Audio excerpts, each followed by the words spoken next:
Quoi, t'as lancé, merde? Ah non, mais quoi? Depuis quand ça tourne? Et si c'est j'avais gros. su, je me serais habillé. Ah, c'est gros con d'abonnés, c'est qu'est-ce qu'ils nous font? Quoi? Quoi ça... Putain, vraiment les questions de merde. Ah, quoi, ça tourne? Bref, en parlant de questions. Bonjour. Bonjour. Bienvenue. Voilà. Bienvenue sur la Bien, FAQ. joyeux Noël. Voilà, Parce qu'on, je sais, on Joyeux- sera le 17. Ah oui, non, parce que voilà, vous comme nous, donc FAQ d'avant Noël. C'est ça, FAQ. Les FAQ de Noël. Donc, joyeux pré-Noël. Joyeux Noël. Ouais, joyeux Noël. Joyeux Skoulet, Kwanzaa, Hanouka. Oui, c'est ça. Hanouka oui, aussi. Et rien pour ceux qui fêtent rien. Joyeuse aussi. Pâques. Joyeuse. Ouais, c'est loin, ça tire loin là. Oui, mais ça dépend du C'était vachement calendrier. croyant. Ah bah oui, non, bah alors là, effectivement, ça dépend du calendrier, ça dépend, ça dépasse. Hein. Non, mais en même temps, si tu dessines, faut que tu colories, faut pas dépasser. Sinon, ça marche pas. Bon, en gros, voilà, on a décidé de de se toucher la nouille. Grosso modo. hein. Grosso modo. Et donc on a fait une vidéo FAQ, donc voilà, vous avez envoyé des questions et on va répondre à vos questions. Voilà, un maximum. De ce qu'on estime pouvoir répondre. C'est ça. Voilà. Donc, Vous avez envoyé beaucoup de questions pertinentes J'ai des feuilles de questions. et d'autres Et d'autres moins. moins pertinentes. Hein. Mais bon, c'est la vie. C'est ça. Alors on va commencer quand même par faire un petit bilan de l'année peut-être, un petit Bilan, récap. on le fait au hein. début ou à la fin? Bon, pour comme ça on peut... On commence tout de suite à la Ouais, commence. voilà, c'est- Bilan de notre première année en fait. C'est ça, première presque. année complète. Première année et demie, on va Ouais, dire. voilà, c'est ça. Bah, ouais, puisque on a commencé juillet et que j'arrête pas de me gourer avec juin, mais c'était juillet. C'est ça. Parce qu'on a tourné avant de sortir la vidéo, effectivement. Donc Mais- ça fait 1 an et demi exactement. 1 an et demi. Oui. Et 1 an et demi, on est presque à 2500 abos. C'est C'est cool, pas mal, ouais, c'est franchement c'est une bien, belle ouais. montée pour Ouais. une chaîne de figurines, parce que c'est quand même un marché de niche, hein, la figurine sur Internet. Enfin, oui et Oui, non, mais aussi, bah, ça si, reste, si. voilà, je veux dire, de toute façon, dans la vie réelle, le jeu de figurines est un marché de niche, De donc il n'y a base. pas de raison que sur Voilà. Internet. Mais ouais, alors donc 2500 abonnés, une vidéo par semaine, Quasiment, oui, sauf Alors, les vacances, parce que... sauf peut-être les pas, vacances, sauf qu'avec les bonus qu'on a mis en plus, on doit s'y retrouver. On à doit peu être près. à la vidéo par semaine avec les vidéos bonus, effectivement. Voilà.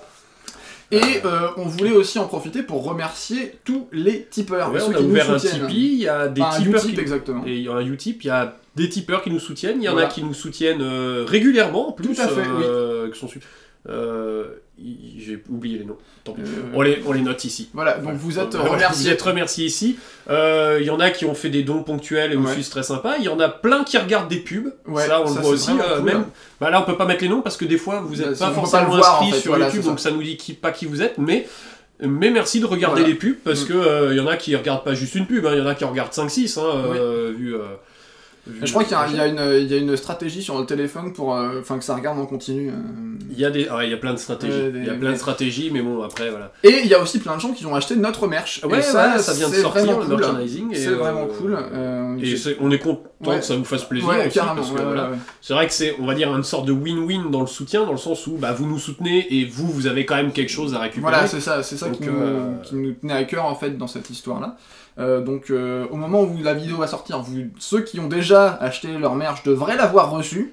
Au moment où on tourne, Merci, la voilà, poste. c'est ça. Au moment où on tourne, eh bien, on ne le sait pas. Voilà, parce que c'est bah, trop tôt. Voilà, trop tôt. c'est ça. Hein, c'est le décalage temporel entre le moment où on tourne une vidéo et le moment où elle sort. Parce que nous sommes Il dans le peut passé, en il fait. peut y avoir jusqu'à 1 mois des fois quand même. C'est parce ça, qu'on ouais. tombe On pas à en l'avance. parlera à ça à la fin Donc de... voilà, Mais voilà. ça peut faire un Mais- gros décalage. Mais bref, on voulait en profiter pour vous remercier tous, en fait, même ceux qui... Même ceux qui donnent pas Et aussi, voilà. parce que ceux qui donnent pas, ils regardent quand même C'est les ça, vidéos, voilà. ils mettent des pouces, ils mettent des commentaires. Et puis même si vous puis mettez les ni partages. rien du tout, c'est pas grave, vous regardez nos vidéos, c'est cool, on est content. Bah oui, voilà, je veux C'est- dire, vous êtes obligé de rien dans la vie. Voilà, si c'est vous ça. regardez les vidéos et qu'elles vous plaisent, ben voilà, on est content. C'est ça, c'est Si exactement vous regardez nos vidéos et qu'elles vous plaisent pas, ben on est désolé. ça. On est content aussi, hein. Enfin, on est content aussi dans le sens où nous, on est content d'avoir fait la vidéo. Mais bon, désolé. Bon, ça vous plaît pas, c'est la vie, hein. C'est ça. On peut pas plaire à tout le monde. Bref, je pense qu'on peut entamer la série de questions. Bon, alors on va commencer. Alors, je les ai classées pour ce machin. Donc, Ouais, on va commencer attention. par les deux questions de départ qui sont les questions les plus impertinentes. Vas-y. C'est pas qu'elles sont pas pertinentes, c'est qu'elles sont impertinentes sur le truc. Je t'en prie, on va Bentech. commencer avec Warrior of Light qui demande pourquoi faire une FAQ quand on s'appelle Ta gueule on joue. Voilà, avant même de commencer les questions, on nous questionne sur le fait de sur le bien fondé de... Écoute, moi c'est pertinent comme question en fait. C'est pertinent, donc pourquoi faire une FAQ quand on dit ta gueule on joue? Tout simplement parce qu'on pourrait dire ta gueule on répond pas aussi. Voilà. Voilà. Et voilà, fin de la vidéo. Non, en vrai, c'est qu'on nous pose en fait beaucoup de questions dans les commentaires, aussi sur les réseaux sociaux. Il y a beaucoup de questions qui reviennent souvent. Ouais, comme ça peut faire des... Et donc, on s'est dit que ça pourrait être une bonne idée en fait de rassembler tout ça dans une seule vidéo. Et puis aussi, on n'a pas beaucoup de temps en décembre pour tourner, et du coup, c'était bien de faire une vidéo facile. C'est une vidéo facile parce qu'on a juste à parler. En fait. Voilà, le boulot, c'est vous qui l'avez fait, c'est-à-dire poser les questions techniquement. Voilà. Comme ça, nous, on a des topics et puis Et voilà. Bon, voilà, on fera peut-être d'autres FAQ plus tard avec d'autres questions, peut-être machin, mais bon, voilà. Pourquoi on fait... Et la deuxième qui va avec, de Baco, je vais l'appeler Bacho, parce qu'il y a 2 CHO, et ça fait Bacho. Bacho, olé! C'est le Bacchus espagnol. C'est le Bacho. Bacho, il demande, et pourquoi ne pas faire un live où vous répondriez aux questions au fur et à mesure qu'on vous les pose? Le problème du live, en fait c'est une bonne idée, on pourrait faire un live, mais le problème du live, ça va être, tu vas voir avec les réponses qu'on a après, c'est notre emploi du temps qui, lui, ne correspondra sûrement pas, parce que quand il faut faire un live pour répondre aux gens, en général c'est le soir. Parce que les gens sont dispo à cette heure-là. Oui. Et nous, c'est pas vraiment les heures dans lesquelles on va être dispo, souvent le soir. Ce qui fait que du coup, on pourrait faire un live un mardi matin à 10h. On risque pas d'avoir beaucoup de gens pour poser des questions. Donc pour l'instant, on fait comme ça. Et puis si un jour on peut faire des lives, on fera des lives. Mais il y a les horaires et puis il y a ces espèces de petites considérations techniques qui font que c'est pas pratique en fait. Pour l'instant, c'est pas très pratique. Voilà. Eh bien voilà, on a fait les questions de départ sur la logique d'une FAQ. Voilà. Est-ce que maintenant vous trouvez ça logique? Je ne sais pas. Je ne sais toujours pas. Donc fin de la vidéo, comme promis, 2 questions avant clic. Donc maintenant on va arriver sur la partie 2 que j'ai nommée Bentech et Vunx parce qu'elle concerne plus nous que nous, nos personnes, nous. Voilà. Tu aurais pu l'appeler Jean-Michel et Bernard. Et du coup, il aurait fallu inviter 2 autres personnes qui sont pas nous et qui répondent à notre place aux questions. Voilà, la première question est de Pat Haro. Je vais l'appeler Pataro aussi en même temps parce qu'il a posé plusieurs questions. Il y a plein de gens qui ont posé plusieurs questions et c'est ça. C'est slip ou caleçon? Voilà, donc quand on disait pertinence. Voilà. Boxer, personnellement. Mais moi, personnellement, je mets des vêtements sous mon pantalon. Et j'en mets des pas chers. Genre une chemise? Genre une chemise, genre des slips ou des caleçons ou des boxers ou des après-ski. En général, j'attrape un truc et je le mets. C'est risqué quand même comme stratégie. Hein. Ouais, ça m'est arrivé de mettre une chaussette, tu vois.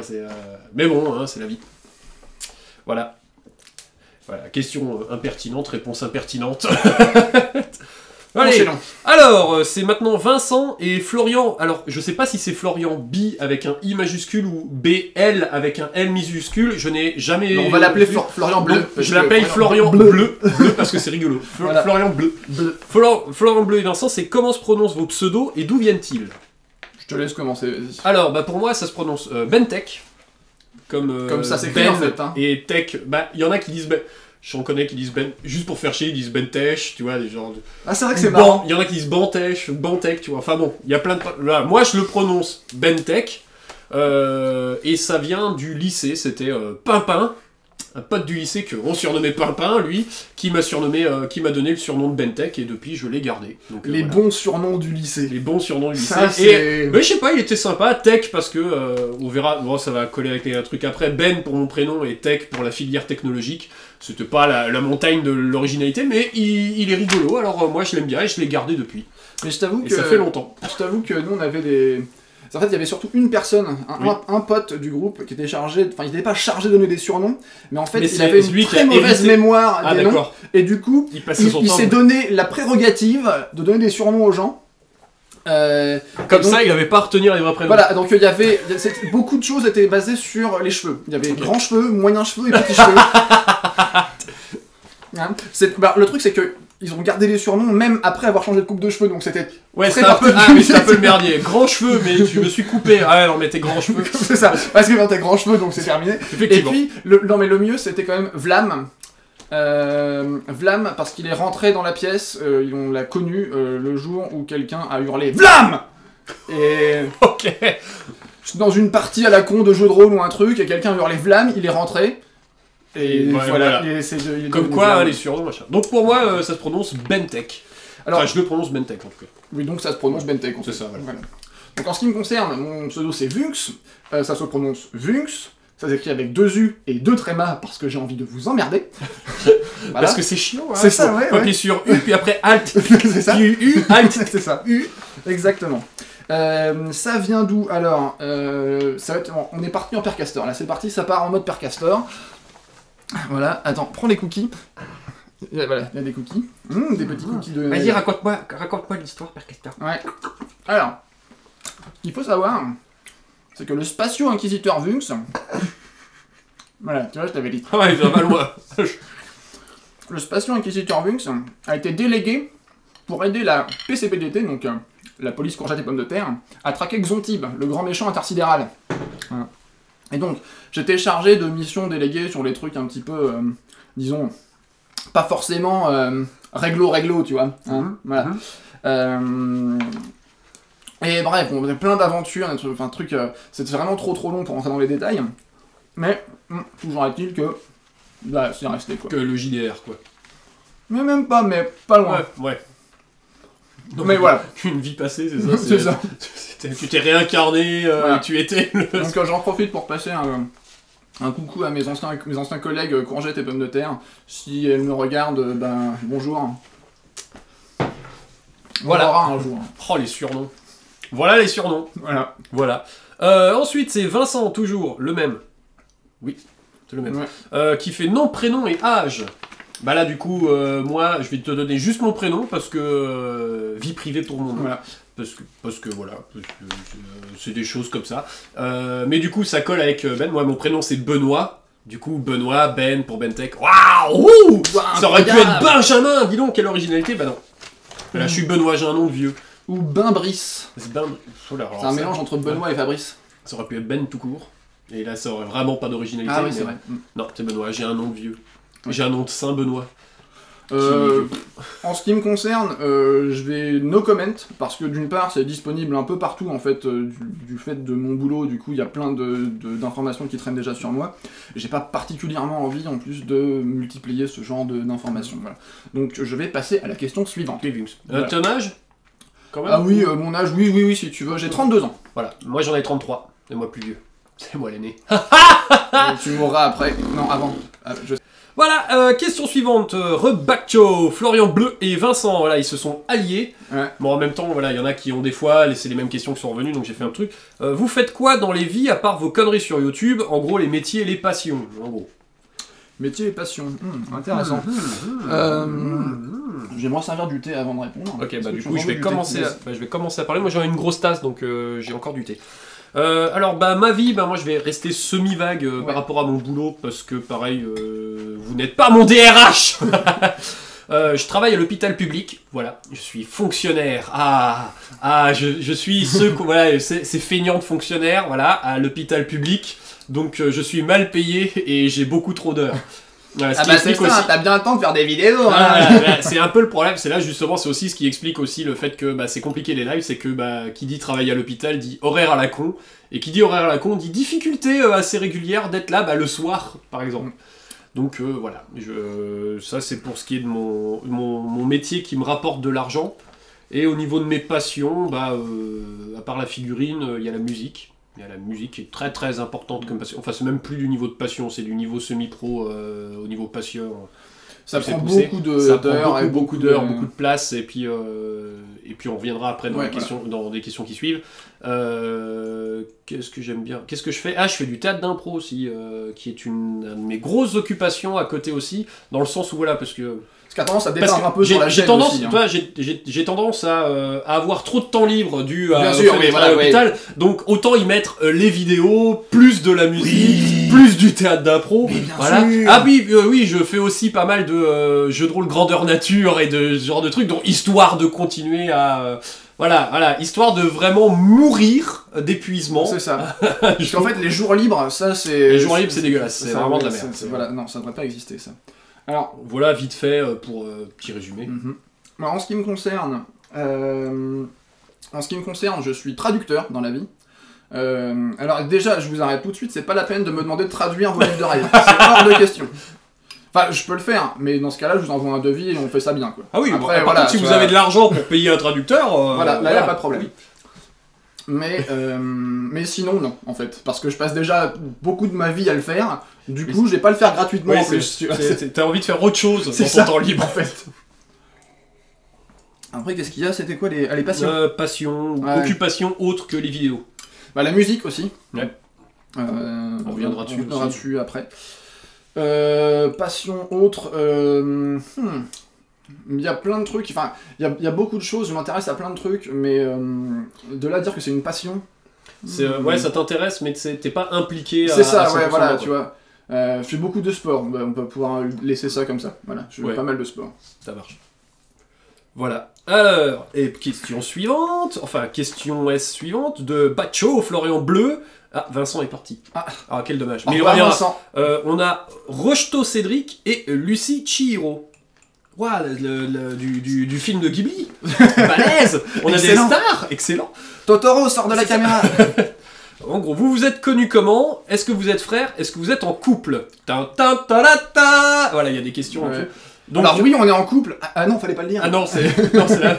Alors, j'allais dire, on va commencer par les deux dernières parce qu'elles sont rapidement répondues. Bah non, on n'est pas frères. Et non, on n'est pas en couple. A priori, enfin, a priori non. Hein. Moi, en tout cas, publiquement. Ouais. Bah non, voilà. Et comment on s'est connus? Sur un autre projet, en fait. Oui. Voilà. Sur un autre projet musical. Justement, on n'a pas arrêté de dire qu'on reviendra dessus. Sur un autre projet musical qui, pour l'instant, est en cours de... En cours de point mort. Voilà, c'est ça. En fait. Mais enfin, si ça se développe, on en reparlera peut-être éventuellement. Voilà, mais on s'est à la base, on s'est pas connu via les figurines, on s'est connu via la musique. Exact. Comme quoi, hein, les mondes des petits faits. Puis on jouait de la musique et puis un jour, je parle de ça, ah tu parles des musiques, figurines, ouais toi aussi, c'est rigolo. Voilà. Et puis voilà. Voilà, Radagast Lebrun, chien ou chat? Les deux. Moi mon chat a déjà fait des caméos dans les vidéos, donc je vais dire chat. Voilà. Si j'ai un chien, il est vachement plus sage que le chat en tout cas, mais j'ai pas de chien. Donc plutôt chat. Bacho, hey, il est de retour. Quel est votre parcours individuel à chacun? Alors chacun, CUN. Ça se fait pas de corriger les gens en public comme ça. Non mais parce que là, il a fait un magnifique amalgame entre chaque et un. Oui. C'est assez drôle. Parce que tu t'es compliqué la vie de ouf à l'écrire. Alors que c'était comme ça se prononce en fait. Ouais. Bon, la langue française c'est de la merde. Hein, oui, de toute façon. Carrément. Bah vas-y, tu commences. Parcours. Ouais, alors. Je suis parti de là-bas et je suis arrivé ici. Oui, c'est ça en fait. J'ai pris à gauche et puis ensuite je me suis arrêté au feu et puis après il y avait le stop et ensuite j'ai fait le tour du rond-point. Non, j'ai fait un bac L, on va commencer par là, hein, parce que j'ai fait un bac L avec théâtre. Hein. Du coup, on est dans l'hôpital, t'as ton impro, j'ai aussi, voilà. J'ai fait beaucoup de musique étant plus jeune et après, bah voilà, j'ai fait des études pour devenir traducteur. J'avais jamais en fait, j'avais jamais fait de vidéo en fait avant ça vraiment mais on y reviendra après. Il y a des questions qui arrivent derrière. Ouais. C'est vrai que des fois on répond pas complètement à une question et parce qu'on répond plus en avant derrière, on a essayé d'organiser. Mais voilà, grosso modo, c'est pas particulièrement passionnant. Oui, voilà. Ouais, moi le parcours chaotique, merdique, mais bon, voilà, je suis passé. Je vais pas aller avant le bac. Ça pourrait être très long, mais bon, on va dire bac. Moi, c'était plus électrotechnique. Technique, haha, ça y est, on a coupé. Et on a l'autre bout du truc. Donc moi, segway. Truc. Et puis, en fait, après, je suis parti en fac de japonais. Et puis, j'ai switché en fac de lettres modernes, mais françaises. Je suis allé jusqu'au master parce que quitte à avoir payé des études, hein, autant aller jusqu'au bac plus 5. Puis après, j'ai fait comme tout le monde, le chômage. Et puis voilà, bon ça c'est pour le parcours universitaire, et en biais, le parcours universitaire, il y a eu le parcours musical où là je suis allé jusqu'au bout, pareil, pour ce qui est diplôme de prof, diplôme de professeur de solfège et de professeur d'instruments, de percussion, voilà, c'est mes instruments à moi, c'est la percussion, les instruments de base, Et on va être mes 2 gros parcours. Et niveau vidéo, en fait, j'en ai fait déjà jeune avec des. J'ai toujours bien aimé avoir des caméras et filmer des trucs à la con. J'ai des vieilles vidéos honteuses de semi-improvisation de moi en Russie avec des copains de collège. Où on fait semblant d'être des reporters et qu'on découvre, mon Dieu, des trucs bizarres là-bas, c'est absolument cringe. En fait, t'as voulu faire un creepypasta. Ah ouais, non, mais là, il est incroyablement creepy. Mais bon, on avait 13 ans, tu vois, on peut-être pas engueuler les gamins qui ont 13 ans. À l'époque, avec des vieilles... Voilà, et parcours vidéo, ça fait... 8 ans, un truc comme ça, que je suis sur YouTube, que je fais des vidéos, on reviendra après, ça, machin, mais ouais, de la vidéo, ça fait déjà un petit moment que je touche un peu, et tout. Bah voilà, je crois qu'on a fait le tour. Voilà. Ragoutsep, qui n'a posé qu'une seule question, mais qui donne sur le Utip, donc ça va. Ouais. nous demande on utilise quoi comme lotion à moustache? Parce qu'apparemment, lui, il a des problèmes avec sa sienne. Donc, ma réponse est simple, rien du tout. Moi, de temps en temps, j'utilise le truc de base de Monoprix, le truc, voilà, premier prix, et voilà. Voilà. Moi, je mets pas de lotion ni rien, j'aime bien une barbe fouillie. Donc, quand elle est à peu près rasée machin, moi ma barbe elle est fouillie. Donc, En vrai, si tu veux que ce soit bien, il faut la tailler vraiment très régulièrement en fait, parce que c'est vraiment le seul truc qui permet d'avoir un aspect structuré. Ouais. Mais, voilà. Ou alors t'as un super barbier pas cher avec qui tu t'entends bien et tu peux y aller régulièrement aussi. Mais bon, donc du coup, on t'a pas trop conseillé. Hein. En même temps, on est ta gueule on joue, pas ta gueule on barbe. C'est vrai qu'on n'est pas très très compétent là-dessus. Vincent et Bacho se sont alliés pour demander si on habitait ensemble, où est-ce qu'on était situé et chez qui on tournait. Donc, comme pour le couple, on n'habite pas ensemble. Voilà. Non. Où on est situé en Alsace, autour de Strasbourg. C'est ça. Voilà. Et on tourne chez moi en général. Là, on tourne chez toi. Voilà. Mais les parties, elles sont chez lui. Chez moi, parce que pour l'instant, c'est plus grand et plus pratique pour poser plein de caméras et plein de spots autour. En fait, c'est ça, ce truc, c'est qu'il faut grand pour pouvoir mettre de la lumière autour, sinon l'image est dégueulasse. Mais on en reparlera tout à l'heure. Voilà. Radagast Lebrun demande quelles sont les... Alors, quelles sont les œuvres culturelles qui vous inspirent Entre parenthèses, jeux vidéo, musique, BD, romans, jeux... C'est un peu complexe parce que qui nous inspire, ça dépend pourquoi on est inspiré en fait. Parce que je vais dire plutôt les œuvres qu'on aime bien. On va peut-être qui t'ont marqué peut-être, tu vois. Peut-être qu'ils nous ont marqué parce que qui inspire, ça dépend qu'est-ce que je fais en fait pour savoir de quoi je vais être inspiré. Ouais, alors déjà je voudrais commencer par te poser une question. Je voulais savoir si Saruman il était sympa. Parce que le conseil des mages et tout, moi ça m'a toujours un peu intrigué. Mais je sais pas, il a l'air un petit peu hautain comme ça de prime abord. En fait, il faut toujours un vieux con dans une équipe. C'est vrai, c'est vrai. Au moins t'as des lapins. Ah bah oui. Et puis au moins tu nous fais pas chier comme Tom Bombadil. Ah oui, c'est vrai. Celui pendant 8 chapitres. Ouais, enfin, il est peut-être au demeurant très sympa, mais bon, il a l'air quand même casse-couille, Tom. Hein. Bah, il est perché, le mec. Il est perché. Enfin bon. Voilà. Bref. C'était notre avis sur le Cimmerion. Tu commences Oui. Vas-y. Alors, œuvres qui t'ont marqué dans ta vie. Ouais, alors je vais sortir un truc tout de suite. Alors déjà, là en fait, il y a 40 milliards de comics Batman. Hein. Donc on peut penser que Batman... et là-haut, si j'arrive à en trouver un... Attends, je vais le sortir. T'as les Hellblazer, ouais. T'as du... C'est ça que je veux. Ouais, n'importe lequel. Hop. C'est tombé, c'est pas grave. Un des meilleurs comic books de tous les temps en ce qui me concerne, c'est Hellblazer. Donc John Constantine. John Constantine pour les intimes. Voilà. Et je sais pas. Elle a disparu. Voilà, je les prends en édition, tu vois, en paperback collecté, tu vois, c'est les... Histoire de tout avoir d'un coup et que ça soit à peu près je suis quasiment à jour dessus, mais pas tout à fait, il me manque je crois deux numéros de publication. Je vais le mettre là derrière pour le moment et je le rangerai tout à l'heure. Donc Batman et le Blazer niveau voilà. Un peu comics, donc du coup. C'est ça, après au niveau bouquin, je vais dire ah merde, je vais sur le bout de la langue et puis là voilà, c'est là-haut. Jaworski.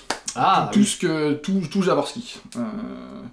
le Vieux Royaume et Même pas mort, Chasse royale, etc. Que je trouve excellent, qui m'a un peu réconcilié avec la fantasy science-fiction en littérature, en fait, que j'en lisais plus quasiment, parce que je trouvais rien qui me plaisait. Et voilà, ça m'a un peu réconcilié avec ça. En termes de cinéma, série... à part Star Wars, dont je suis un grand fan, on va plus aller dans ce qui est cyberpunk, donc Blade Runner, Total Recall, voilà, ce genre de choses-là. Et alors, le 9, là il est pas encore sorti. Il est pas encore sorti. Est-ce qu'on trembloute un peu pas du tout. En fait, moi, je suis... En fait, je vais être super bon public et j'ai pas d'objectif en fait. De base, je sais que ça va me plaire et du coup, voilà. C'est... Enfin, je sais pas comment dire, c'est comme les gens, moi j'aime pas du tout les manèges, les montagnes russes et tout comme ça, mais les gens qui aiment ça, en fait, même si le truc est pas forcément ouf, c'est quand même sympa, tu vois, j'ai l'impression. Et ben moi c'est un peu comme ça, c'est-à-dire que je vais voir un truc de Star Wars, ça peut être super chiant, ça peut être l'histoire d'un mec, tu vois, un fermier qui fait ça... Qui ferme de l'eau, qui ferme du lait bleu, un truc avec deux droïdes au milieu d'un désert, totalement random, quelque chose totalement random. Mais genre, il y a un comics de Star Wars, d'ailleurs j'en ai aussi un paquet, il y a un comics de Star Wars où il explique pourquoi, quand Luke a acheté R2D2, mais du point de vue de R2D2. Voilà. Et je trouve ça trop... Enfin, c'est genre... Sympa, mais c'est complètement con, ça n'a aucun intérêt, hein, mais je trouve ça génial. Voilà. Okay. Et en termes de musique, la musique on en parlera après, je crois qu'il y a une question dessus. Oui. Une grosse question, ça va prendre du temps la musique. Voilà, c'est ça. Pas les deux musiciens, genre la musique ça va prendre du temps. Ouais, carrément. Et puis... il y a le jeu général... Un niveau jeu, il y a des jeux, les jeux on en parlera aussi après, je pense qu'il y a des pas trucs... forcément jeu de figouze là, puisqu'on est dans plus général. Les jeux en général, ouais, il y a des trucs... En fait, il y a des trucs qui m'ont marqué, qui sont pas forcément excellents, tu vois, c'est ça que je veux dire. Ouais. Je pense par exemple à Wanted ou Bang, qui est pas un jeu de ouf, hein, faut se l'avouer. C'est sympa, mais c'est pas le... Voilà, Oui, voilà, mais t'as tellement joué dessus je l'ai tellement tiré que mes cartes, elles sont transparentes à force, tu vois. Ce genre de truc, tu vois, je sais que c'est pas un jeu qui est excellent, que c'est pas, voilà, jamais de la vie il mérite l'as d'or ou quoi que ce soit, mais il est arrivé à une période de ma vie où ça matchait bien avec mon groupe de potes et tout, et c'était le jeu qu'il fallait, donc je dirais ça. Et puis, mais si, un autre jeu qui m'a absolument transformé, c'est VTES, Vampire The External Struggle. Donc, on est sur, en ce qui me concerne, le meilleur jeu de cartes à collectionner de tous les temps du monde. J'en ai pas essayé beaucoup d'autres, mais en fait, si tu veux, mélanger la profondeur de l'univers de Vampire la Mascarade avec la... Enfin, c'est un jeu de Richard Jackson, hein, donc on est sur du bon gros de... Jackson, non, le mec qui a fait Magic. Si, c'est Jackson ou c'est Garfield? Ouais, VTES, donc voilà, écrit par Richard Garfield, effectivement. C'est un jeu qui est très adulte, je trouve. Enfin, moi, je l'ai découvert quand j'avais 18-19 ans. Ouais. J'étais très mauvais. J'étais très très mauvais. Parce que moi, je voulais jouer RP et que c'est un jeu de cartes à collectionner, quoi, donc ça ne marche pas.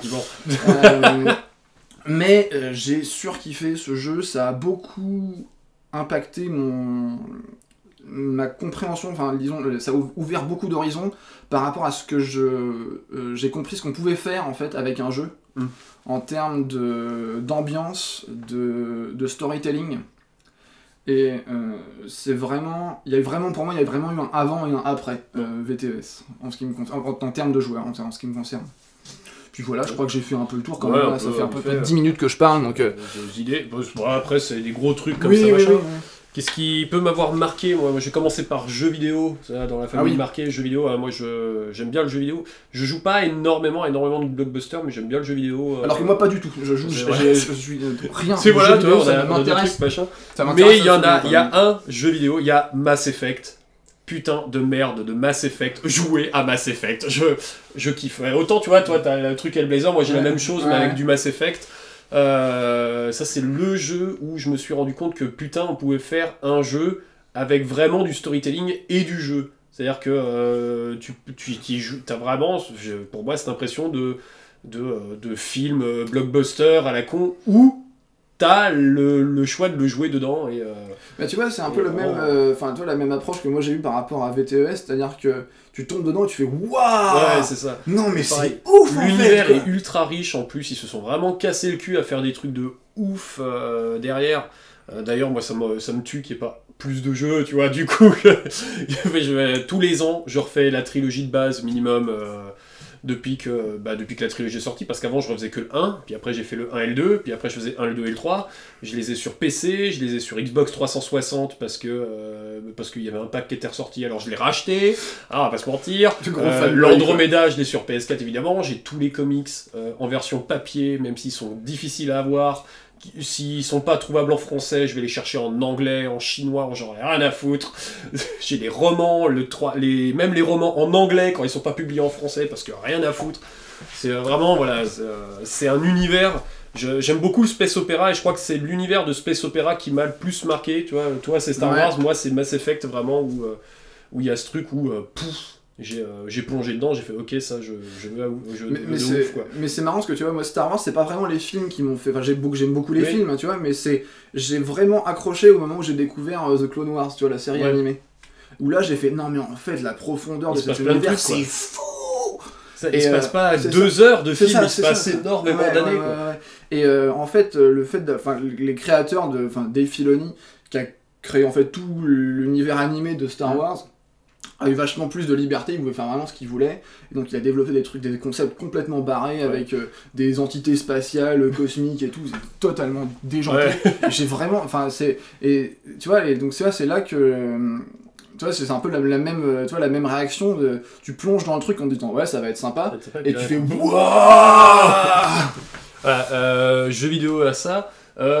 Niveau BD, comics, manga, je lis un peu moins de comics, j'en ai 2-3 que j'aime bien, genre les Civil War et compagnie, mais je suis un peu moins comics, même si quand il y en a un qui me plaît, je le prends. Je vais être beaucoup plus BD et manga. BD, j'adore Lewis Trondheim, tout l'univers Lewis Trondheim, et puis tout ce qu'il a mis en place aussi avec la saga des donjons, qui a énormément de tomes, où il y a plein de dessinateurs et de scénaristes différents qui se relaient pour faire vivre le donjon, et je kiffe tellement cet univers, il est magnifique. Niveau BD, il y en a pas mal que j'aime bien. Et niveau manga, pareil, j'ai manga, animation. Je crois que c'est le truc où je suis vraiment ultra fan. C'est-à-dire que je suis plus fan d'animation au sens large du terme que de films et de séries. C'est-à-dire que tu me dis, il y a une super série sur Netflix. J'en ai rien à foutre. Par contre, il y a une super série d'animation, qu'elle soit française, américaine, japonaise ou que sais-je, parce qu'il y en a d'un peu partout. Là, je vais là, ça va m'intéresser, je vais la regarder, même si tu me dis qu'elle est nulle. Voilà.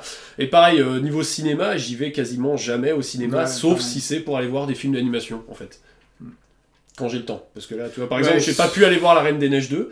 Ça fait bizarre dit comme ça, mais j'ai pas encore eu le temps d'aller voir La Reine des Neiges 2 parce que j'ai envie de voir ce que ça donne, parce que manga, animation, l'œuvre d'animation, moi c'est Evangelion. C'est l'œuvre d'animation qui m'a fait tomber dans l'animation en fait, clairement. C'est-à-dire que j'en avais regardé un peu comme tout le monde, il y avait Club Do, les choses comme ça, machin. Je connaissais, je regardais un peu de loin, je me suis fait prêter un peu les premiers Dragon Ball par des copains qui les avaient en manga, enfin voilà, j'avais suivi mais pas plus que ça, et puis le jour où Evangelion est sorti en français, que je l'ai regardé, et là ça a fait what? On peut faire ça? Et c'est à ce moment-là où je pense que j'ai plongé en me disant ah ouais d'accord, on peut vraiment faire des trucs plus poussés que... Puis bon, voilà, Evangelion ça reste mon truc ultra fan. Après voilà, je suis trop fan pour dire du mal, enfin si je peux dire du mal, mais il y aura toujours plus de bon que de mal. Non, mais même les derniers trucs qui sortent, les gens font ah ils sont pas si bien, mais je les trouve quand même trop bien. Non mais tu vois, c'est la nostalgie. Tu peux être, enfin tu vois, être critique d'un truc tout en l'aimant en fait. Tu vois, c'est ça. Moi c'est pareil, toi je te dis, je suis fan de Star Wars, il y a des trucs qui sont, enfin objectivement pas forcément très bons. Ça, j'en ai bien conscience. Voilà. C'est pas pour ça que j'aime pas en fait. Tu vois, c'est ça. Tu vois, je suis pas genre à me dire il faut que ce soit absolument parfait. C'est ça qui est important. Je trouve que c'est une tangente, hein, parce que là, c'est plus vraiment le sujet de la question. Mais oui, mais bon, c'est comme ça. Non, mais c'est-à-dire qu'il y a beaucoup de gens qui... on entend beaucoup de gens, ouais, mais alors, il y a ça c'est pas bien, ça va pas, ouais, et tout. Oui. Et du coup, et ils font le raccourci entre ça va pas et ça c'est pas bien. Et donc c'est l'œuvre globale, enfin tu vois, la création globale ne vaut pas la peine d'être appréciée. Et c'est pas vrai en fait. Tu vois, tu peux apprécier une œuvre tout en sachant que y a des défauts et que voilà. Voilà, donc voilà, je sors. Qu'est-ce qu'il y avait encore qui restait? Roman, deux auteurs par. Je vais pas tout faire parce qu'il y a trop de trucs. Voilà, j'essaie de balancer les trucs. Deux auteurs qui m'ont vraiment marqué. Il y a Terry Pratchett. Toutes les œuvres du Disque Monde, je suis ultra fan, cette espèce de... Son univers fantastique complètement pété. Tu te marres toutes les 2 pages, ça n'a aucun sens, mais ça a donc forcément du sens. C'est absolument génial. Là, les Terry Pratchett, j'ai des étagères entières remplies que de lui. Et en français, c'est Alain Damasio qui m'a beaucoup marqué, qui a beaucoup marqué avec La Horde du Contrevent. Alors que ça, j'arrive même pas à le finir. Je sais qu'il y a des gens qui n'y arrivent pas parce que c'est vraiment très spécifique. La Zone du Nord. Le dernier, je l'ai pas encore lu, je l'ai acheté et j'ai peur parce que les potes qui en général étaient comme moi, qui aimaient beaucoup les anciens écrits de Damasio, ont fait ouais, le dernier. Du coup, j'ai un peu peur de le lire, mais il est sur ma table de salon, il est tout prêt à être lu. Et ouais, à côté, voilà, c'est plus de la science-fiction et c'est un truc, j'adore sa façon de faire parce que vraiment, j'adore sa façon de vouloir sortir du carcan de la science-fiction. Pas pour dire que Asimov et compagnie c'est nul, c'est juste que Asimov et compagnie, maintenant les gens, quand tu réécris du style Asimov, t'as déjà vu en fait, ça devient plus t'en remplis, c'est un vieux style en fait la science-fiction, c'est assez vieux comme genre littéraire, ce qui fait qu'aujourd'hui arriver à recréer du neuf, ça devient de plus en plus dur, donc du coup c'est de plus en plus galère. Tu vois, c'est comme Lovecraft, tu vois, si t'aimes bien le fantastique ou tu vois l'horreur et tout, tu dis ouais, Lovecraft c'est un père fondateur du truc, mais à relire aujourd'hui c'est compliqué parce que c'est vraiment pas très bien en fait. Hein. C'est spécifique, faut un certain recul. Mais après l'univers de Lovecraft il s'étend énormément aussi sur les autres auteurs qui écrivent. C'est ça, voilà. C'est ça en fait, tu vois, le truc c'est que il a créé un truc, mais c'est pas lui le meilleur représentant de son. Tu vois, c'est ça qui est. Oui, c'est vrai qu'il y a des gens qui font des trucs de ouf dans son univers. C'est ça. Et donc c'est pour ça que. Tu vois, tu peux avoir un repère, c'est un pilier du truc, mais c'est pas pour ça que c'est le top du top, tu vois ce que je veux dire. Donc c'est important de faire bien la distinction aussi, quoi. Voilà. Et puis musique, on verra après, mais bon là j'ai mis quelques piliers fondateurs, des moments où il y a vraiment eu un avant et après. C'est-à-dire que j'ai eu un avant Pratchett, après Pratchett, j'ai eu un avant Damasio, après Damasio. Evangelion, pareil, j'ai eu un avant les dessins animés, bon, je regarde un peu comme ça, machin, et ok, d'accord, je regarde absolument tout ce que je peux regarder. Il y a eu... et du jeu en général, jeu vidéo, là, je l'ai dit, Mass Effect, et en jeu normal, il y a eu un avant et après Time's Up. Ah ouais, c'est marrant. C'est un peu con, parce qu'en fait, c'est... jeu société, on a toujours joué avec ma famille, je veux dire, depuis tout petit, on jouait au Trivial Pursuit, pour dire en famille, donc, parce qu'on est famille d'intellectuels. Famille d'intello, mais surtout famille de curieux, on jouait à plein de jeux, mais voilà, c'est passé le dimanche après-midi. Alors, en 1962... Arrête, le premier, je me rappelle, on jouait avec celui de mes parents, mais de l'âge de mes parents, il y avait des questions qui dataient de 1950. On était 1995, des fois c'est... Qui est l'actuel premier ministre? Ouais, mais on est en quelle année sur la question, là? On a mis du temps à racheter des questions récentes, quand même.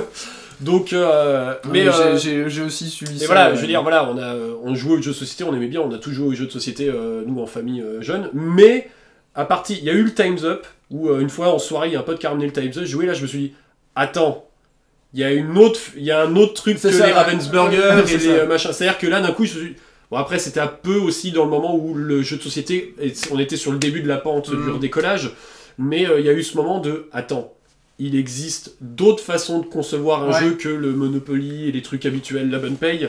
Et là, ça a été il y a eu un avant-après Time's Up où il y a un moment, encore aujourd'hui, j'aimerais continuer de jouer au Time's Up, plus personne veut y jouer. Parce que tout le monde a fait une overdose, tout le monde a trop joué, mais moi j'ai super envie d'y jouer parce que je suis arrivé un peu sur le tard. Et à ce moment-là, et à partir de là, pareil, j'ai découvert le jeu de société en mode waouh, mais il y a plein de trucs trop bien. Alors que moi, les jeux de société, c'est vraiment pas un truc qui est dans ma famille en fait. J'ai découvert ça après la figurine en fait. Ah ouais. Ouais. Enfin, si, on jouait aux petits chevaux, tu vois, avec les grands-parents, tu vois, mais il n'y avait pas de... Enfin, voilà, ça il n'y avait pas régulièrement une fois. Tu vois, voilà, c'est ça. Et j'ai découvert ça après la figurine. Et du coup, j'ai eu vraiment une autre, tu vois, enfin, c'était un autre... j'ai eu un autre regard directement dessus, en fait. Ouais. Plus... c'était pas vraiment la découverte, genre, waouh, mais quel est cet univers formidable. C'est... oui, bah, c'est comme de la figurine, mais avec des cartons. Oui, c'est vrai que moi, la figurine, c'est arrivé après, mais comme du coup, ça n'a pas été un tournant, la figurine, puisque j'avais déjà eu mon tournant avec le jeu de société. Et la figurine, c'était un peu le prolongement, on va dire. Enfin, voilà, à partir du jeu de société, bah, du coup, je suis reparti, les jeux de rôle, le jeu de figurine, machin. Ça a été plus le prolongement du tronc sur lequel je m'étais cogné. C'était plus vraiment genre, oh mon dieu, il y a d'autres arbres. C'était plus, ah non, il y a un arbre vachement plus grand. On n'a pas parlé de Tolkien, mais évidemment... Je suis pas tant fan de Tolkien que ça, mais alors, j'aime bien comme tout le monde. Je vais pas dire que je suis fan, mais j'aime beaucoup l'univers qu'il a créé, d'une part. Je suis après, traducteur, il a posé énormément de je suis linguiste, du coup, en fait, tout ce travail sur la création des langues, ça me parle à donf. Et c'est un bouquin que j'ai évidemment éclusé, mais vraiment, je l'ai limé à donf pendant que j'étais gamin, ado, je le lisais tous les ans quasiment. Il y a un autre truc dont j'ai pas parlé, la saga des Princes d'Ambre de Zelazny. Ah oui. Ça aussi, ça m'a vraiment marqué. Et puis il y a un truc dont on n'a pas parlé, mais qui est aussi tout à fait dans cette catégorie-là. C'est Pérus et Nullbuck. Oh mais oui, oh putain, oui, au niveau humour, au niveau humour, il y a eu un avant et un après Pérus. Clairement, il y a eu un Nullbuck un peu moins. Parce que Nullbuck, moi, je l'ai découvert après François Pérus. Ouais, moi parce aussi. Que j'ai découvert François Pérus, par contre, très très tôt, parce que ça passait sur Rire et Chanson. Parce que je suis pas d'Alsace à la base, donc Rire et Chanson, on l'a. En Alsace, Rire et Chanson, il est pas sur le canal des radios, parce que c'est déjà occupé par une radio locale, en fait. Du coup, il n'y a pas de Rire et Chanson en Alsace, mais hors Alsace, il y a Rire et Chanson qui a très tôt récupéré les Pérus, qui les a passés. Là, j'ai fait, attends, c'est qui ce mec? C'est quoi ce truc? C'est génial! Et dès le début d'Internet, je suis allé me renseigner qui est François Pérus, et vraiment, il y a eu un avant-après Pérus, où d'un coup, j'étais en mode, oh, mais c'est incroyable! C'est con, mais c'est incroyable, c'est génial! À chaque fois, tu fais, oh mon dieu, il a pas fait ce calembour! Mais putain, fallait le faire! Je veux dire, personne l'a fait, donc tu peux pas dire c'est trop éclusé. Mais moi, je sais plus si j'ai découvert l'un avant l'autre, ou c'était plus ou moins en même temps au collège, tu vois, par là. Mais je me souviens, en fait, parce que à cette époque-là, je faisais déjà du jeu de rôle. Et découvrir Nullbuck, tu tu vois, j'ai fait, mais c'est fou, c'est exactement la manière dont je joue au jeu de rôle. C'est vrai qu'il il caricaturait énormément l'ambiance qu'il y avait sur les tables de donjons et d'Heroic Fantasy, où clairement, c'était les typiques caractères qui s'étaient développés quand les gens jouaient, qu'ils n'avaient pas d'idée. Tu vois. Et puis, tu vois, la manière dont il avait de tourner ça en dérision, moi je trouvais ça trop bien en fait. Tu vois, parce que j'étais dans mon groupe, il y avait un peu beaucoup de min-maxeurs aussi, donc ça c'est un peu le problème. On reviendra après, il y a une question sur le JDR. Mais en fait, moi j'étais là à faire, enfin non, je vais prendre un halfling, moi. Ah, une bonne cast. Et en fait, de découvrir ça, tu vois, c'est pareil, c'est le genre de truc qui te fait prendre de la distance par rapport à ton hobby et te dire, bon, en fait, on n'est pas obligé de prendre ça vraiment sérieusement. C'est-à-dire qu'il faut bien se remettre dans le contexte. On est au début, enfin moi, j'avais pas vraiment Internet, en fait, tu vois. Si, ça commençait, tu vois, mais... Oui, voilà. On avait Internet, ça restait des modems 56K avec 2 heures de... C'est ça, 2 heures. On a plus de gens de notre âge, donc c'est vrai que les jeunes, ça leur paraît what the fuck. Mais du coup, en fait, ce qu'il faut bien voir, c'est que je savais pas s'il y avait une communauté en dehors de ma communauté à moi. Enfin, je me doutais bien qu'il devait y en avoir une, mais j'avais aucun moyen de la rencontrer, tu vois. Et du coup, de voir que en fait, il y a un mec qui fait ça, et puis... Et en fait, je suis pas tout seul à vouloir pas me prendre la tête, à jouer, à faire des histoires alambiquées à la mort moelle-nœud et que c'est marrant. Putain, mais ça détend, quoi, franchement. Ouais, tu te dis, on n'est pas... Ça peut être sérieux et ça peut être fun. Voilà, c'est ça, ouais. C'est que, tu vois, j'ai une petite anecdote comme ça d'un des joueurs de mon groupe qui était tout content une fois parce qu'en fait, il avait trouvé une armure avec une genouillère avec une pointe. Et du coup, il fait, ah bah ouais, mais du coup, je peux mettre une attaque en plus. C'est trop bien. Mais moi je voulais juste compléter ma panoplie d'équipements je sais pas, c'était juste une couleur ou un truc. Je voulais une belle genouillère avec une pointe parce que ça fait super classe. C'est cool quoi, tu vois. Voilà. Et donc il s'amusait à faire des scénarios en fait pour grinder et faire de l'XP. Et moi je disais mais on pourrait genre faire une histoire en vrai au lieu de faire un donjon à la con, tu vois. Bref. Mais bon, on reviendra, il y a une section JDR. Ouais. Mais Pérus, ça m'a énormément marqué. Et ça m'a d'ailleurs tellement marqué, j'en ai tellement écouté que c'est difficile. Ça, c'est en lien avec le théâtre d'impro. Je suis obligé de me concentrer pour pas balancer du Pérus sans faire exprès. Parce que ça sert à rien, tu fais pas tu joues pas, le but du jeu, c'est pas de balancer des répliques de Pérus en boucle, en machin. Mais des fois, t'es là en mode oh j'ai un calembour de Pérus. Ah, ça serait trop bien, mais barre-toi, enfoiré. C'est il y a vraiment eu, au niveau humour, il y a eu un avant-après Pérus. Ouais, pour ça, clairement, c'est sûr. Bon, je crois qu'on a bien fait le tour de la question, là. On l'a bien limé, c'est bien. Il y a sûrement d'autres trucs avant-après, mais bon, voilà. Allez, question suivante. Radagast Lebrun qui remet ça, qui fait d'ailleurs quelle est votre dernière claque culturelle? Et cette question, elle est super complexe parce que à quel niveau tu places claque, en fait? Ok, moi je vais commencer, là, en fait cette question-là j'y réfléchis parce que t'y réfléchis? Bah moi j'ai essayé d'y réfléchir, mais j'ai toujours pas de réponse en fait là. En fait, j'avais pas de réponse d'un truc, enfin tu vois, c'est tout rentré dans l'autre question en fait, tu vois, dans les trucs qui m'ont marqué. Donc je vais partir prendre un peu le contre-pied du truc. Ceux qui sont attentifs au montage, surtout les premières vidéos de la chaîne, ont dû se rendre compte que j'aime bien le catch. J'aime pas le catch, la WWE ne m'intéresse pas, mais il y a plein de fédés de catch qui m'intéressent énormément. Donc ma dernière claque culturelle, parce qu'on peut considérer ça comme de la culture, admettons, enfin au sens large. Bah nous on dit oui. Allez. Oui, voilà.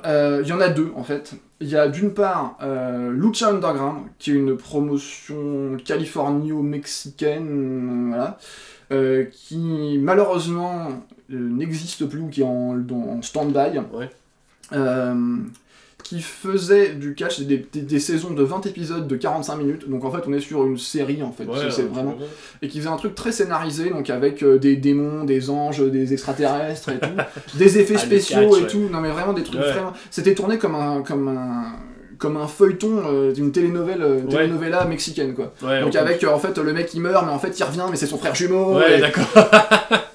Donc voilà, t-shirt, Et Pentagone. Voilà. Et pour un truc plus actuel, je vais vous conseiller, alors pour ceux qui aiment pas le catch ça va pas du tout leur parler évidemment, mais c'est pour ceux qui veulent se laisser tenter par un truc qui n'est pas le produit standard, le produit WWE, c'est ça, le produit qui est formaté télé américain, voilà, qui est le Games Workshop du catch. Voilà, c'est le Games Workshop du catch. Je vais vous conseiller AEW, qui est une toute nouvelle fédé qui a 6 mois d'existence à peu près. Les épisodes sont en français sur YouTube, gratuitement. Donc, allez-y. Que demander plus. C'est ça, voilà. C'est très bien, c'est très bien produit. C'est pour tous ceux qui ont aimé le catch quand ils étaient jeunes et qui se disent moi ça me plaît moins maintenant. Allez jeter un œil, peut-être que éventuellement il y a peut-être moyen que. Voilà, ça c'est mes 2 recommandations de maintenant. Ta claque culturelle la dernière.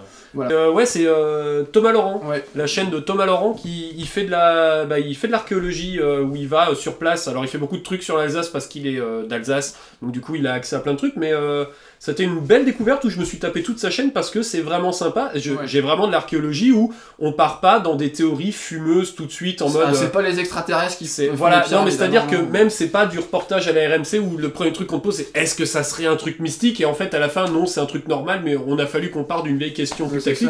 Non, voilà, il parle le truc, il dit clairement on a une idée, ça peut être ça, mais ça c'est l'idée qu'il est. Mais parce qu'il est archéologue en fait. Il est archéologue, mais il est vraiment bien clair sur le truc où voilà, c'est l'idée qu'on a actuellement, donc c'est l'idée sur laquelle on se repose parce que c'est ce qui nous semble le plus logique, mais ça se trouve, demain on en aura une autre, et des fois il y a des vidéos où hip-hop fait on a une nouvelle info, on a découvert un nouveau truc, du coup on a peut-être une autre idée, et ça a été une bonne découverte, je me suis tapé toute sa chaîne, et puis en plus la prod est géniale, très très propre, vraiment très très sympa. Et puis il a une voix de fou mon gars. Ah oui, ça... c'est smooth. Il parle smooth. Viendra, si un jour tu vois cette vidéo, tu viens jouer quand tu veux sur la chaîne. Parce que t'es un local, donc t'es invité à venir jouer sur la chaîne. On a des jeux qui sont celtes. Je veux dire, avec un Saga, vu qu'il fait pas mal de trucs sur les Celtes et compagnie, ça pourrait coller. Voilà. Bah ouais, tiens, vu que je regarde pas mal de YouTube, je suis beaucoup le YouTube Game. On en parlera après, mais c'est vrai que je suis beaucoup de YouTube. Donc voilà. Voilà. Voilà. Next. Voilà.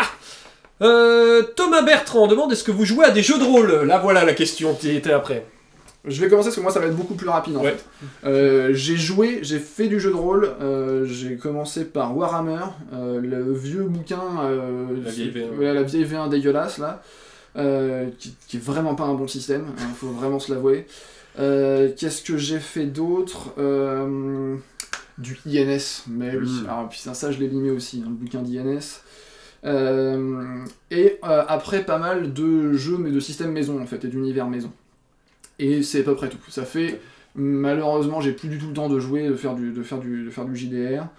Je me suis arrêté il y a une dizaine d'années, un truc comme ça. Parce que c'est plus possible en fait. Voilà, ça colle plus. Voilà. C'est pas que ça me tente bien, mais ça colle plus au niveau horaire, au niveau investissement, etc. Et puis, on sait tous comment ça finit une campagne de JDR. Ça fait 3 scénarios et puis après plus personne n'est disponible. Donc, been there, done that. Voilà. Moi JDR, je suis toujours dedans ça, du jeu de rôle, c'est comme dit après ma claque Time's Up, j'ai rencontré plein de gens qui jouaient jeux de société mais qui ont fait aussi, mais on fait aussi du jeu de rôle, et du coup voilà, donc ça jeu de rôle, je continue encore de faire du jeu de rôle, j'en fais pas mal, j'en fais du sur papier, donc sur table, et j'en fais du grandeur nature aussi, parce que c'est cool aussi de se déguiser soi-même et puis d'aller faire machin, ça colle aussi avec le théâtre, enfin bon, ça fait une espèce de patchwork où tout se mélange, c'est génial, donc là sur l'Alsace, je fais beaucoup de trucs en lien avec les Tisseurs d'Étoiles, qui est l'association à laquelle je suis très lié au niveau jeu de rôle grandeur nature. Donc si jamais vous allez sur des soirées GN, une chose comme ça, il est possible que vous me voyez, notamment en PNJ, parce que je suis beaucoup PNJ. Et sur table où pareil, je joue, je MJ. Alors j'ai fait énormément de jeux de rôle, j'ai fait énormément de Dark Heresy. Parce que l'univers de 40K, je l'aime bien. Une fois qu'on revient juste chez les humains normaux, l'univers bien dark comme ça, histoire de s'éclater dedans, c'est aussi bien fun, j'ai bien aimé. Du vampire, du vampire. D'ailleurs, j'ai une table en ce moment de vampire pour dire qu'on n'en démord jamais, je l'aime beaucoup. Du Cthulhu, du Cops aussi, qui est assez cool.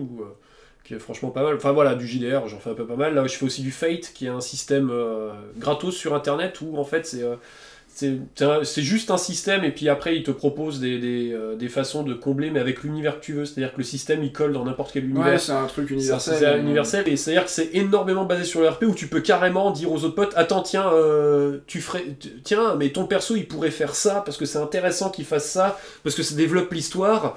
Et il y a des moments où notre MJ il ferme notre gueule et on est en train de clairement créer tous les problèmes qu'on va avoir dans le futur. C'est un truc qui est arrivé là dernièrement, je fais coucou à ma table, Xubi, Gawel, Vlup et Low-E-Call, qui sont ma table de Fate actuelle, où par exemple, voilà, Low-E-Call avait des problèmes avec une nana très riche, placée dans un univers cyberpunk futuriste.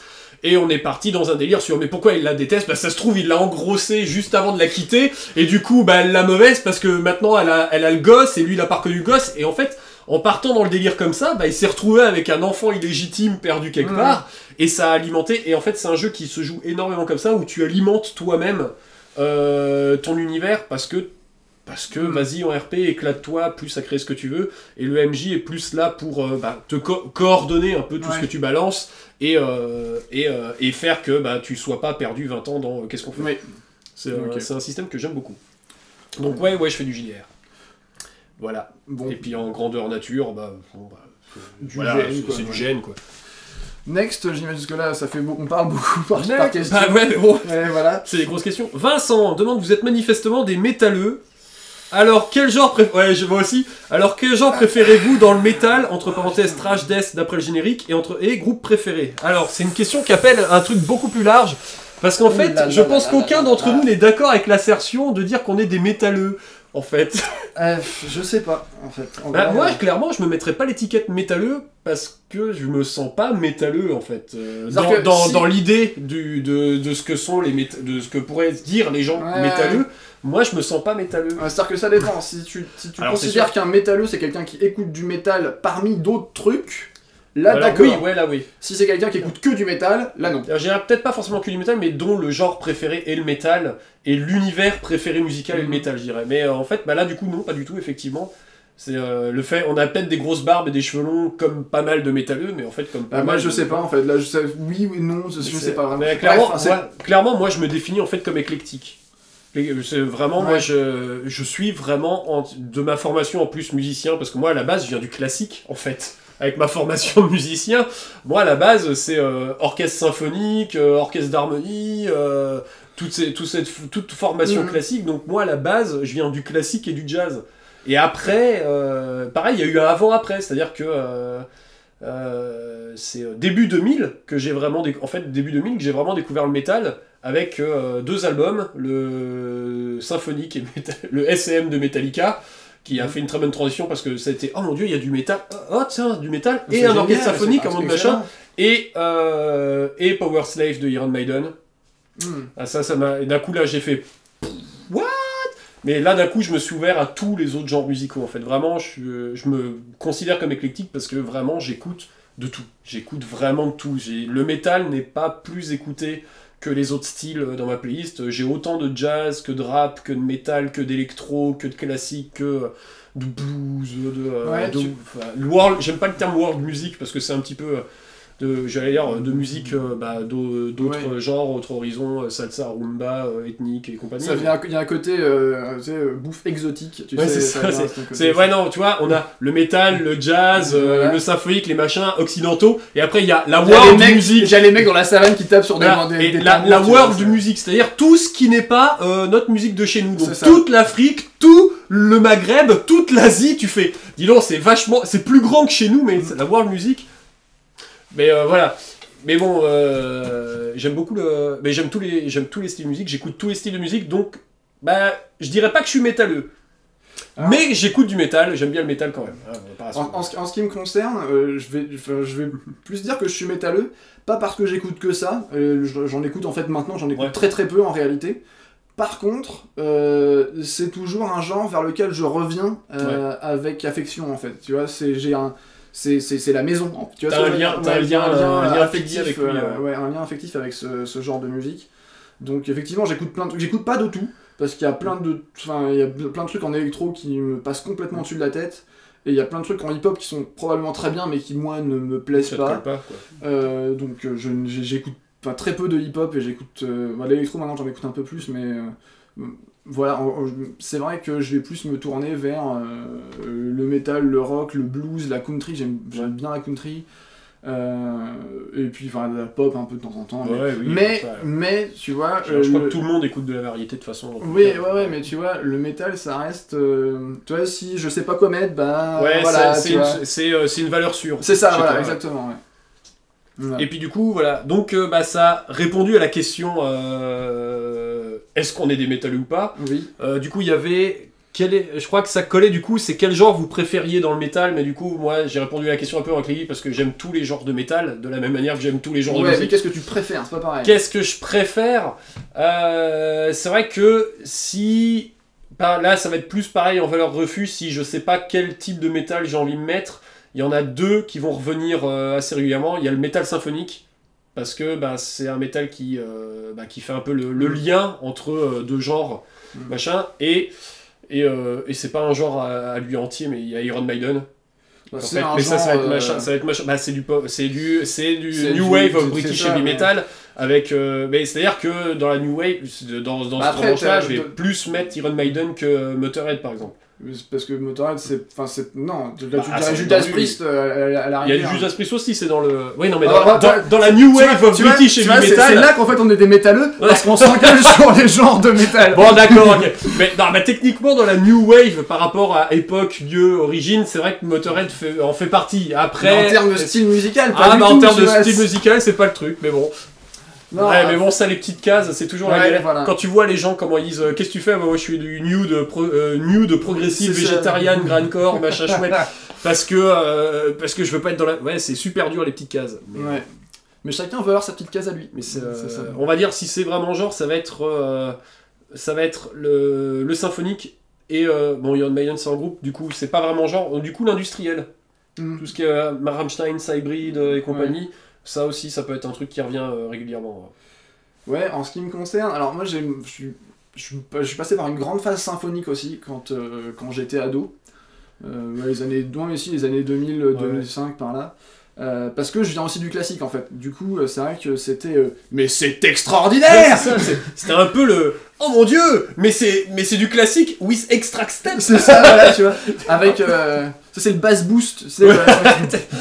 Ah, mais j'avais pas entendu qu'il y avait tous ces instrus là derrière. Et ouais, donc je me suis vraiment plongé dans le métal avec Nightwish. Ouais, avant, j'ai beaucoup écouté Bon Jovi. Bon Jovi, c'est un de mes groupes de teenage à donf. J'ai limé les albums, j'écoutais le disque en boucle et je lisais les paroles en même temps. Enfin, en boucle, tu vois. Ouais, donc pour être sûr de bien avoir les paroles. Je connaissais tout par cœur. Je suis sûr d'ailleurs que si tu me passes n'importe quel titre qui est antérieur à 2005, parce qu'après c'est vrai. Je peux le chanter genre sans même faire attention en fait. Parce que je te tente un peu. Il y a ça, les Rolling Stones parce que mon père écoutait pas mal de ça. Et puis au lycée j'ai découvert Nightwish. Et en tant que chanteur classique forcément, tu vois là, ça match tout de suite. Ça colle, ouais. Et du coup après j'ai exploré pas mal, en fait le spectre métal. Ouais, et même tu vois, des trucs très extrêmes. J'ai écouté pas mal de death, j'ai écouté beaucoup de core aussi pendant un moment. Le côté, tu sais, à la fin de l'adolescence, quand tu mets du Killswitch Engage et que tu t'éteins la lumière dans ta chambre et que côté un peu émo du truc. Mais on a tous eu une petite phase un peu voilà, émo, c'est ça. Mais c'est vrai que ces derniers temps, je suis plus revenu sur quelque chose de plus posé en fait. Enfin, plus posé, entre guillemets, hein, voilà. J'allais dire un peu plus prog, compagnie. Ouais, voilà. Je vais plus aller vers des groupes. Si je vais en citer 3-4 là comme ça.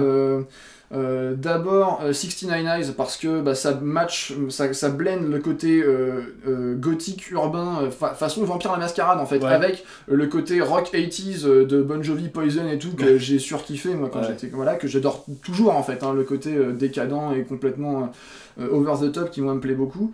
Un peu plus costaud, on va avoir Lord of the Lost qui est un groupe allemand que alors là c'est pareil, je peux le mettre en boucle toute la journée et jamais je vais m'en lasser. Et puis en fait après je vais partir des trucs un petit peu plus disons underground entre guillemets. Ça fait toujours un peu prétentieux de dire non mais moi j'écoute des trucs underground. Parce que je suis trop pas mainstream. C'est ça, non mais c'est vrai qu'aujourd'hui je me tourne plus. On parle beaucoup de synthwave en ce moment sur la chaîne parce que j'en mets partout en fait dans la peinture, voilà. Donc j'intègre vachement plus de groupes qui font beaucoup plus d'électro en fait, tout simplement. Donc c'est vrai qu'en ce moment ça va être plus ça, mes deux genres phares, ça va être du métal gothique mais moderne, pas des trucs avec des fanfreluches et tu vois des chemises à jagots, des trucs à l'ancienne, un truc occulte, un peu sombre mais qui soit quand même moderne. Et puis de la synthwave, après donner des noms, Perturbator, Carpenter Brut, voilà. Les grands noms. Ouais, voilà. De toute façon, la France, on est au top de l'électro. Ça, c'est sûr. Ça me tue, tu vois, c'est le pays, la France, c'est le pays de l'électro, et les gens font ouais, mais tu vois, en France, mais ta gueule, c'est trop bien l'électro. En France, on est ouf. C'est ça, ouais. C'est les trois quarts, peut-être pas les trois quarts, mais la moitié des grands noms de l'électro, ils viennent de France, quoi. Ouais, il y en a beaucoup. C'est le pays. Du coup, groupe préféré, il y en a beaucoup, toujours une grosse liste, on en donne 3, on va dire. Bah moi j'ai déjà donné les miens, donc vas-y. Bah moi il y a Iron Maiden, je suis passé dessus. En groupe préféré, Michel Camilo, là c'est du latin jazz. C'est un pianiste, Michel Camilo à la base, mais il fait aussi pas mal de latin jazz, et ça pareil, je peux en mettre non-stop sans jamais me lasser. Parce que bouger mon petit derrière. Et qu'est-ce qu'il y a en troisième, MC Solar. MC Solar, y a pas moyen, tu me mets du MC Solar, c'est bon, je passe une bonne journée. Oui, c'est vrai. Je suis assez, je me mets du MC Solar et puis je chante les paroles parce que ça, pareil, tu vois, je les ai limés jusqu'au point de connaître les skap-tac-tup dedans. Mais ouais, voilà. Ok. Voilà. Est-ce qu'on a fini la partie? On a fini la partie question. Non, il reste encore une... Ah oui, vas-y. C'est Mitch Dapp qui dit « Pourra-t-on voir un jour en guest le bon, la brute et le taré, même si ça fait pas un pentacle ?» Alors ça, c'est la question, tu l'as pas trop compris, parce qu'elle est clairement pour moi, là. Mitch Dapp, tu es un fan sacrément renseigné du Bentech, parce que du coup, comme je dis, ça fait longtemps que je suis sur YouTube, parce que j'ai commencé YouTube par ma chaîne Temporis, où en fait je parle de musique. À la base, moi j'ai commencé les vidéos pour faire des vidéos où je faisais de la vulgarisation de musique. J'ai tenté plein de trucs dedans et puis j'ai toujours... Il n'avait pas arrêté la chaîne, hein, j'ai toujours envie de continuer, mais bon, comme vous avez vu, j'ai vachement de temps libre, histoire d'arriver à la continuer. Il y a des scripts qui sont déjà écrits sur mon bureau, il doit y avoir 5 scripts sur mon bureau de PC qui sont écrits en mode à tourner, à enregistrer, à tourner, et c'est pas fait. Et donc dans cette chaîne, et j'en ai une autre de chaîne qui s'appelle Ça fait un pentacle, où là, il y a il y a carrément c'est des projets de fiction. Donc j'ai une web-série policière dedans, avec Pierre Bellemare, je déconne pas, pour vous dire que quand même... Bon, de toute façon, tous les liens sont là-dessus. Les liens, voilà, sont dedans, donc voilà, ça fait un bout de temps que j'ai des chaînes YouTube. Donc en fait, techniquement, Ta Gueule en Joue, ce n'est que ma 3e chaîne YouTube, finalement. Voilà. Mais Le Bon, la Brute et le Taré était donc 3 personnes, une des émissions sur Temporis que j'avais mis en place, qui était une émission où je voulais présenter des morceaux peu connus en partant d'un thème, et avec Le Bon, la Brute et le Taré, qui étaient 3 de mes 3 facettes de moi-même, ça me permettait de donner 3 univers différents, un peut-être un peu plus lumineux, un peu plus dark, et puis un peu plus what the fuck, d'où ça sort. C'est marrant, ces personnages, enfin tu vois, ces différents personnages qui font vraiment YouTube d'il y a 3-4 ans en fait. Ah ouais, clairement, carrément. Le bonjour, bienvenue Mathieu Sommet, comme personnage. C'est ça, les mecs en off qui se parlent comme ça, qui se machin. C'est clairement tout ça, machin. Donc je ne sais pas si Le Bon, la Brute et le Taré feront un caméo sur la chaîne Ta Gueule en Joue. Peut-être. En tout cas, ils sont pas morts, ils sont là dans un coin en train de s'engueuler sûrement. Et ça fait un pentacle, comme c'est de la fiction, il n'y a pas de perso récurrent. Donc bon, voilà. Mais pour répondre à ta question, ces 2 chaînes ne sont pas arrêtées, c'est juste une question de temps et de disponibilité. Et dès que j'ai de la dispo, ça fait partie des projets qui continueront. Voilà. Ça donne de l'énorme liste de projets. Oh putain, oui, oh la vache. Bon. Et on a terminé du coup la première partie. La partie Bentech et Vue, c'est fini. Voilà. On a terminé.